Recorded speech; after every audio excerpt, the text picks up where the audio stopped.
Hello বন্ধুরা, কেমন আছো তোমরা সবাই? আশা করি ভালো আছো, আমিও ভালো আছি। আজকে চলে এসেছি তোমাদের সঙ্গে আরও একটি নতুন ভিডিও নিয়ে। তো আজকে আমি বাজার থেকে এনেছি ছোট মাছ, ওটাই আজকে রান্না করব। তো চলো কী করে রান্না করছি সব কিছু তোমাদের সঙ্গে শেয়ার করব।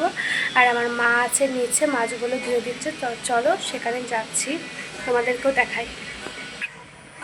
তো চলো সেখানে যাই, আমি এখন সিঁড়ি দিয়ে নামছি। এই দেখো আমার মা এখানে মাছগুলো ধুয়ে নিচ্ছে, আর আমার বোন কল চেপে দিচ্ছে।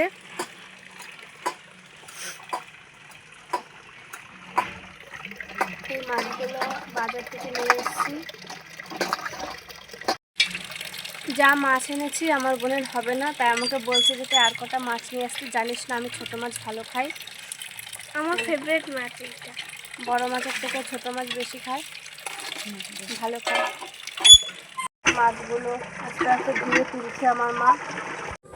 আর এই দেখো আমার কিন্তু সবজিগুলো কেটে নেওয়া আছে। এখানে আছে মূলো, বেগুন, আলু আর হচ্ছে কাঁচা লঙ্কা, এইগুলো কেটে রেখেছি। আর এখানে আছে পেঁয়াজ। আমি এরপরে নুন হলুদ দিয়ে মাছগুলো ভালো করে মেখে নেব।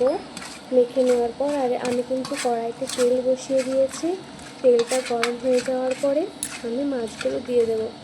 আর মাছটা রান্না করার সময় আমার ভিডিও করতে মনে ছিল না। আর এই দেখো আমার কিন্তু তরকারিটা রান্না করা হয়ে গেছে। কেমন লাগছে অবশ্যই তোমরা কমেন্টে জানিও। তারপর খাওয়া দাওয়া করার পর আর ভিডিও করা হয়নি।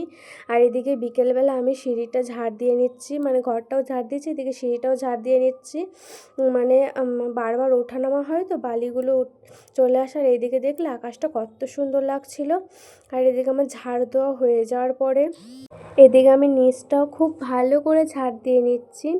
ঝাড় দেওয়া হয়ে যাওয়ার পরে ঝাঁটাটা আমি এখানে রেখে জলের বালতিটা আনতে যাচ্ছি, কারণ ওখানে আমার বোন আগে জলটা ভরে রাখছিলো, সেটাই আমি ওপরে নিয়ে যাচ্ছি।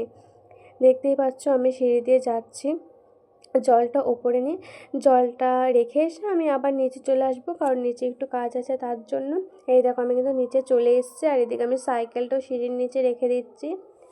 তারপরে মানে বিকালে যা যা কাজ থাকে আর কি সেগুলোই আমি করছি। সাইকেলটা রাখা হয়ে গেছে। তারপর রাতের বেলা আমি এই ছবিটা এঁকেছি, কেমন হয়েছে অবশ্যই তোমরা কমেন্টে জানিও।